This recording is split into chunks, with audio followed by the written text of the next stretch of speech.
Hello everyone, this is for Honors Pre-Calc. This is lesson 12.1.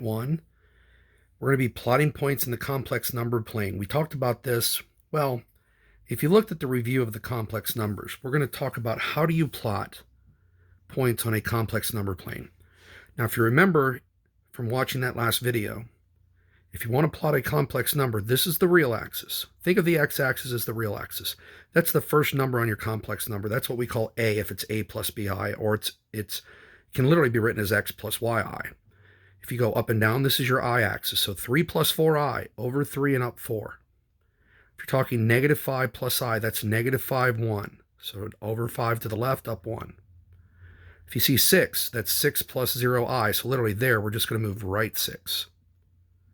Negative 2 plus 7i, left 2, up 7. Negative 4 minus 5i, left 4, down 5. This is how you plot complex numbers. Now, just like we did with rectangular coordinates before, with x and y coordinates, we're going to convert these to polar coordinates. Now, before we do that, we need to talk about, first of all, what is the magnitude of a complex number? The magnitude of a complex number, or the modus of a complex number, z. And it looks like it's an absolute value of z. So when you say z equals x plus yi, when you see it looks like an absolute value of z, it's talking about the magnitude, and it's literally just doing a Pythagorean theorem. X squared plus y squared, take the square root. So for this first problem, x and y are 3 and 4. So you're going to take 3 squared plus 4 squared. That'll give me 9 plus 16, which is 25. Square root of 25 is 5. What that means is that coordinate is 5 units away from the origin, where the two axes intersect. If you look at the second one, the two numbers are 5 and 1. Ignore the negative. We're going to square it anyway. 5 squared plus 1 squared. That's 25 plus 1. That's 26. The square root of 26b is radical 26 units away from the origin. Z equals 6. Z sub 3 equals 6. That one's easy. Look, I'm 6 units away from the origin, but look, the formula works. And so forth. D, I got 2 and 7. 2 squared plus 7 squared. 4 plus 49, that's 53. Square root of 53 is the distance of that complex number from the origin. And one more. Negative 4, negative 5. Again, ignore those negatives. The negatives are going to disappear when I square it anyway. 4 squared plus 5 squared, that's 16 plus 25, that's 41. Square root of 41 is my magnitude. It's how far I am from that origin. Now, the other thing that we can do to find the magnitude, we can take the square root of the complex number times its conjugate. Now, if you let z be x plus yi, the conjugate is denoted by this z with a little bar above it, and that's x minus yi. If you take a look at a, if I take 3 plus 4i times 3 minus 4i, please, if you're looking at this video and you haven't gone over the review of complex numbers, go over that first. Stop this video, go back and look at that first. If you multiply conjugates, all you have to do is take 3 squared plus 4 squared. That's exactly what we did up here. When you multiply negative 5 plus I times its conjugate, all you have to do is take the two numbers and square. 5 squared plus 1 squared. That's exactly what we did up here. 6. Too easy. 6 plus 0, we're not even going to worry about the 0. It's just the radical 6 squared. Negative 2 plus 7i, negative 2 minus 7i.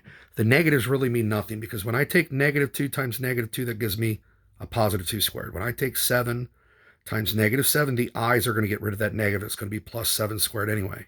Look, we're getting the same things we got up here. Here's letter E. Negative 4 minus 5i. Change the middle sign to find its conjugate. All you have to do is take 4 squared plus 5 squared. 16 plus 25, it's radical 41. That's how you find the magnitude of a complex number. Now, like I said, what we're going to do on this page is we're going to convert a complex number between rectangular form, which we were showing on the previous page, and polar form. Now, when you write polar form for a complex number, first of all, r has to be greater than or equal to 0. We're not going to deal with negative r's here. Also, theta is going to be between 0 and 2 pi. It's never going to be 2 pi. If you reach 2 pi, we're just going to call it 0. And it's going to be the same kind of thing we did before. If you look at this picture, on the real axis, that's your x. Imaginary axis, that's your y. And here's theta. You'll notice that tangent of theta is y over x. Okay? You'll notice that r cosine of x can be used to find x. Why? Because cosine of theta is x over r. Remember when we did this? Multiply by r. R cosine of theta is my x value. Sine of theta is y over r.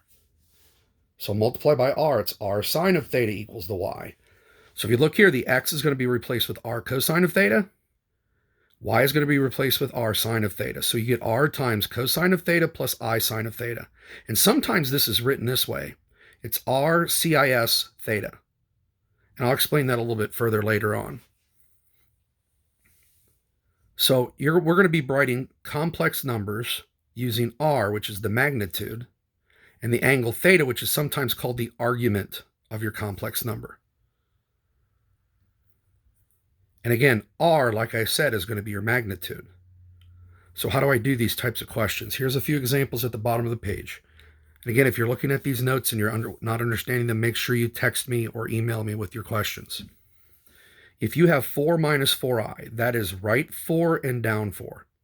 Hopefully you recognize that as a 45, 45, 90 triangle. If we did Pythagorean theorem, 4 squared plus 4 squared, take a square root, I get 4 radical 2 as my magnitude. Right, here's the work. If you do inverse tangent of 4 over 4, you're going to get 45 degrees. That's my reference angle. Remember, we talked about this when we did polar forms of rectangular coordinates. My angle taken from here around to here would be 315 degrees. So how do I write my complex number in polar form? It would be 4 radical 2 times cosine of 315 plus I sine of 315. And below it, you see I've written it in radian mode. If I wanted to write this in the other mode, it would be 4 radical 2 CIS 315. I could do that as well. It's a shorter version. Now, if I did 3 radical 3 plus 3i, that would be 3 radical 3. Sorry, I mixed up my graphs here. This graph goes with that problem. So I went 3 radical 3 to the right. I went up 3. 1 times 3, 2 times 3, radical 3 times 3. This is a 30, 60, 90 triangle. If you do the work right here to find the magnitude, you are going to get 6. If you did tangent of y over x, the 3's would cancel. I'd get 1 over radical 3. It would be easy to figure out. That's pi over 6. My reference angle there is pi over 6. So my answer would be 6 cosine of pi over 6 plus I sine of pi over 6. If I wanted to write that in degrees, it would be cosine of 30 degrees plus I sine of 30 degrees. If I wanted to write it in that shorter form, I would just put 6 CIS 30 degrees. Hopefully all of this is making sense. If it's not, again, got to talk to me. Sorry about the mix-up in the graphs. This coordinate has been graphed on this coordinate grid. I went left 4 and up 5. Hopefully you can see that in the picture. Left 4, up 5, 3, 4, 5 is my 3, 4, 5 right triangle here. The magnitude is 5. I did inverse tangent of 3 over 4, and I did this in radian mode. It's 0.64. That's my reference angle. Well, how do I find theta? I take pi minus this, and I'm going to get the 2.498 that you see right here. So it's 5 cosine of 2.498 plus I sine of 2.498. And again, if you want to put this in that other mode, it would be 5 CIS 2.498. And I don't care if you write this in radian or degree mode. Obviously, you're just going to be doing this on your homework. So do whatever the homework says. If it says degrees, give degrees. If it says radians, give radians. Make sure you're in the right mode on your calculator. That will help a ton. Here are some more examples. This is converting from polar mode to rectangular mode. I think this is even easier because we did this before. How do you find A, or as on the other page it said X? You take 4 cosine of 120. Cosine of 120 you could find from your unit circle. It's negative 1/2. 4 times negative 1/2 is negative 2. If you look at 4 sine of 120, that's going to be positive. 4 times radical 3 over 2, that reduces to 2 radical 3. So my answer is going to be, my complex number here in the second quadrant, it's negative 2 plus 2 radical 3 times I. Now, I don't like to put the I at the end. It's hard to tell if it's under the radical or not. I always like to put the I in front of the radical. If you're going to put it at the end, make sure it's very obvious that it's not multiplied under the radical. Same thing here. To find the x value, or a, you do 5 cosine of pi over 6. Cosine of pi over 6 is radical 3 over 2. You can find that from your unit circle. 5 times radical 3 over 2, 5 radical 3 over 2. To find b, or the y value, 5 sine of pi over 6. Look, it's just a matter of distributing here. This would be 5 times 1/2, 5 halves. So my complex number is going to be 5 radical 3 over 2 plus 5 over 2i. In other words, I moved over 5 radical 3 over 2. I moved up 5 halves here. That's my complex number in rectangular form. Now, sometimes you're going to have to use your calculators. If you're using your calculators, just make sure you're in the right mode. For example, here we've got to be in radian mode. How do you find a, or the x value? 3.5 times cosine of pi over 15. I got 3.424. How do you find b, or the y value? You take 3.5 times sine of pi over 15. I got 0.728. My complex number is 3.424 plus 0.728i. I'm hoping that the conversions make sense here. Now what we're going to do is we're going to talk about how to do products and quotients of complex numbers. In other words, if you were to take one complex number that was in polar form and another complex number that's in polar form, and you wanted to multiply those together, here's what you do. You're going to take the r values and multiply them together, and the theta values, you're going to add them together if you're multiplying. So here's the formula you can use if you're multiplying complex numbers in polar mode, in polar form. If you're going to divide two complex numbers, divide their magnitudes, divide those r values, and you're going to subtract those values of theta. Just make sure your final answer for theta is between 0 and 2 pi, or between 0 and 360. So I've shown you an example here at the bottom of the page. If I wanted to multiply z times w, it says right here, z times w. To find the r value, you're going to take 3 times 5. Right there it is. The theta value here is 20. The theta value here is 100. So in the parentheses for theta, you're going to take 20 plus 100. So my final answer is 3 times 5, which is 15, times cosine of 20 plus 100, which is 120, plus I sine of 120. That is those two complex numbers in polar form multiplied together. Now, if I'm doing division, I got to be very careful here. If I'm going to take z divided by w, order matters with division. So I've got to take 3 over 5 is my r value up front, my magnitude. And I have to subtract my two values of theta. So I got to take the first value of theta, which is from z, and since I'm dividing by w, I got to subtract the second value for theta. So I got to take 20 minus 100.